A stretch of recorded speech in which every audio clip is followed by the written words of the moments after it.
Eh bien bonjour à toi et bienvenue dans cette vidéo où je vais te montrer comment j'ai réalisé ce plan-ci sur Fusion. Donc c'est un mix entre trois choses, entre une plate qui était filmée, entre un océan en 3D qui était fait sur Blender et entre de la pluie qui a été rajoutée sur Fusion à l'aide du système donc de particules. Donc on va voir comment j'ai réalisé ce plan-ci avec justement des techniques un petit peu cheap pour pouvoir le faire de manière rapide. Donc évidemment le résultat en pâtit un petit peu, mais je voulais justement voir comment arriver à ce genre de résultat avec des concepts assez simples et tout de même assez efficaces. Donc ça va pas être un tutoriel point par point, mais on va illustrer les concepts et essayer de comprendre un petit peu ce qu'on a fait, donc ça va être quand même assez sympa. Donc tout d'abord, ici j'ai une plate qui a été filmée dans une piscine, histoire d'avoir un bon mouvement et de l'interaction avec l'eau. J'ai effectué un color corrector sur la plate pour un petit peu la rééclairer, donc on a ceci et on peut voir qu'on a un petit mouvement aussi de caméra, donc ça il va falloir le prendre en compte pour le rajouter justement sur la 3D, mais de base on part avec cette base-ci. Donc évidemment ici le fond vert nous sert à rien, mais il est positionné ici parce que dans un autre plan avec un autre angle qui pourrait aussi faire l'objet d'une vidéo, mais ça n'a pas été fait sur Fusion mais plutôt Nuke, et pareil en termes d'océan 3D ça a été fait avec Houdini, donc ce plan-ci est un peu plus cheap et je voulais faire quelque chose de bien mieux pour l'autre plan, un petit peu comparer les deux versions, ce qui peut être assez sympa. Donc dites-moi si le plan qui a été fait sur Nuke aussi vous intéresse, je pourrais vous faire un petit débrief de comment ça s'est fait, ça peut être aussi assez sympa. Et je suis venu créer ici mon masque d'alpha, donc si je regarde ceci, il se passe pas grand chose, mais si on regarde l'alpha, on a bel et bien un masque. Ce qui est blanc va être gardé et noir va être supprimé. Ensuite j'ai fait un petit Yokers pour enlever l'orange qui était ici, que je trouvais pas très bien, donc j'ai supprimé, et ensuite j'ai multiplié mon alpha, donc comme je l'ai dit, ce qui est blanc allait être gardé et noir supprimé. Donc c'est avec le masque qu'on a créé dans notre polygone juste ici que je suis venu complètement flouter. Sinon, on obtient ceci, ce qui n'est pas terrible, parce que le but, ça va être un petit peu de fondre la vraie eau avec la fausse eau 3D. C'est un petit peu le but. Donc on associe ensuite un petit transform pour réduire notre image, ok. Donc ça c'est juste du repositionnement. Ensuite je crop si j'ai des informations hors champ. Donc je le mets par précaution si jamais je décide de zoomer par la suite. Mais ici ça ne sert pas à grand chose comme justement on vient dézoomer. Et justement là assez intéressant, je viens introduire toute ma 3D donc à ce niveau là. Mais ma 3D elle a été compositée. Alors qu'est-ce qui se passe au niveau de ma 3D? C'est là que ça devient assez intéressant avant de rajouter notre système de particules bien sûr. Donc au niveau de la 3D il y a trois rendus. Celui-ci, celui-ci et celui-ci. Donc j'ai trois rendus et comme vous pouvez le voir, c'est en fonction de la profondeur. Évidemment, le premier, c'est là où j'ai mis le plus de détails, comme vous pouvez le voir, alors que le dernier, il y a beaucoup moins de détails. Et quand je viens réunir donc les trois ensemble, à savoir le premier plus le deuxième, plus donc le troisième, ça nous donne ceci. Et on voit que ça vient assez bien se fondre. Donc c'est plutôt cool. Et en termes de temps de rendu, évidemment, le premier va être plus lourd et le troisième va être moins lourd comme il y a moins de détails. Et en plus, c'est plus loin, donc ça prend moins de place sur l'image. Et j'ai fait ça pour vraiment optimiser. Pareil, c'était rendu avec Eevee, qui a un moteur de rendu quasi temps réel. Donc c'est vraiment très rapide. Ce qui fait que je pouvais altérer la vitesse, ce genre de choses, et pouvoir rendre plein de versions assez rapidement. Ce qui est franchement plutôt cool. Mais évidemment,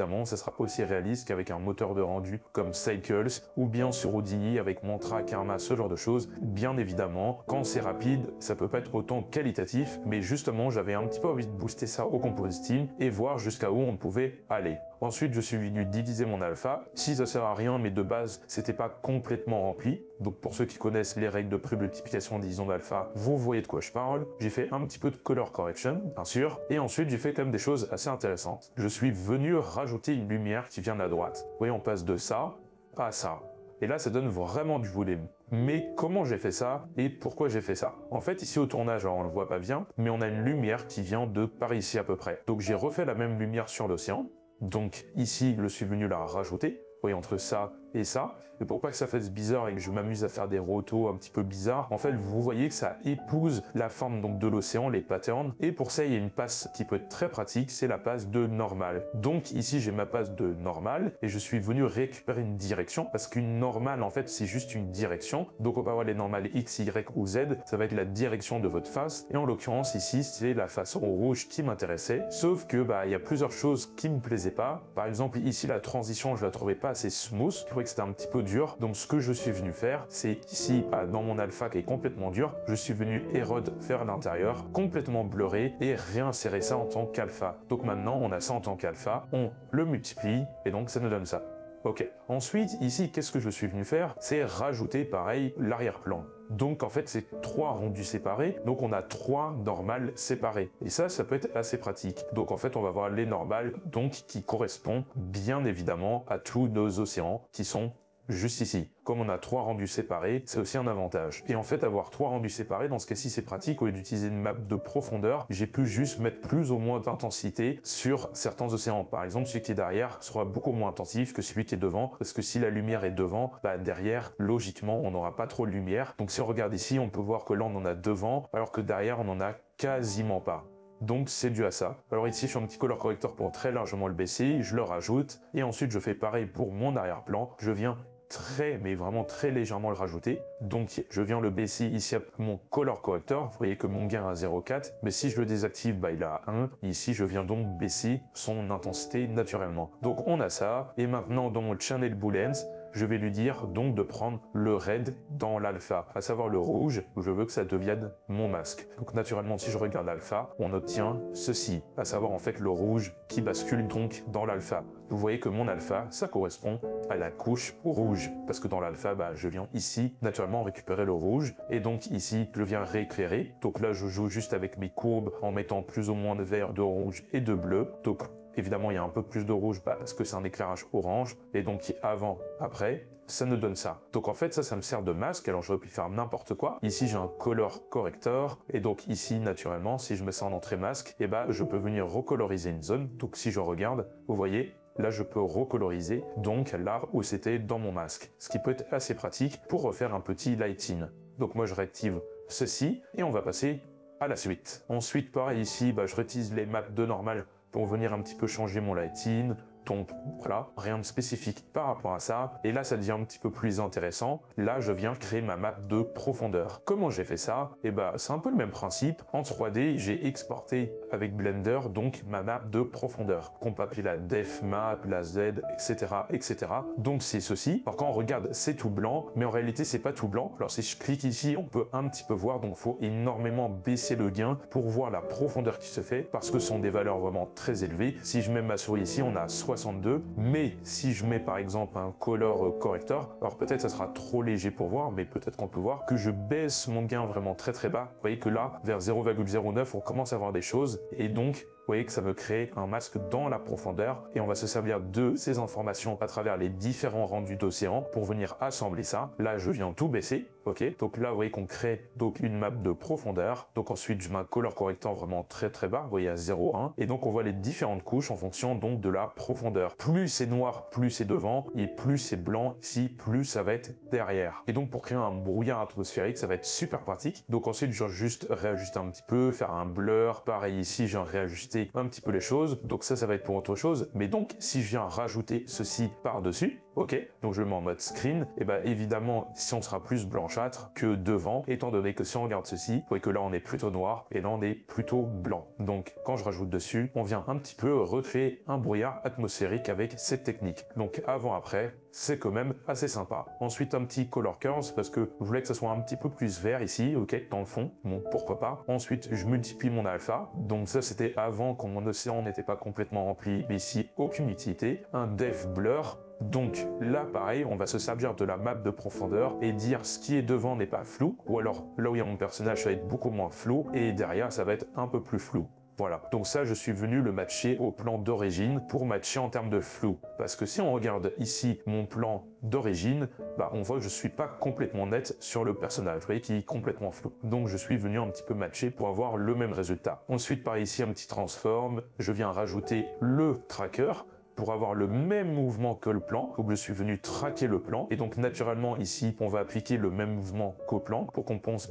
que c'était filmé ensemble. Et ensuite je rajoute le grain, pareil j'essaye de matcher au plan d'origine pour avoir le même grain, donc ici sans grain et là avec grain, et ça je viens le rajouter à mon plan d'origine, donc ça me donne ça. En termes d'intégration on n'est pas parfait, je pense qu'on est légèrement trop flou et un petit peu plus sombre sur le personnage, donc dans les gamins on est vraiment plus sombre, aussi dans les noirs. Alors les noirs vont pas être autant élevés ici, sûr c'est l'océan, mais je pense qu'en termes de color correction il y a quand même pas mal de trucs à améliorer, mais globalement ça marche mieux que si j'avais rien fait. Donc ici il y a mes nœuds de color correction, si je les désactive, là on n'y est pas du tout. Donc l'importance du compositing, on passe de ceci, là où mon personnage n'est pas du tout intégré, à ceci. Même si on devrait avoir des noirs plus noirs, ce genre de choses, déjà on est pas mal. Ensuite je viens faire un étalonnage général, je viens baisser énormément l'intensité et rendre ça beaucoup plus bleu, ok, et je viens rajouter la pluie. Et la pluie, ça c'est un sacré dossier. Donc c'est pas si compliqué que ça à faire, mais si vous connaissez pas du tout les particules, ce genre de choses, ça peut vous sembler complètement chinois, mais ça rajoute vraiment quelque chose au plan. Donc comme vous le voyez ici, c'est quand même assez lourd. Vous voyez que là, le plan, c'est plus du tout la même chose. Avec la pluie, c'est quand même un petit peu plus sympa. Donc si je regarde ici, vous voyez que la pluie, ça rajoute vraiment quelque chose, surtout qu'on a des impacts sur l'océan. Vous voyez ici, on a vraiment cette sensation d'impact que je suis venu créer. Donc je te montrerai dans un instant comment.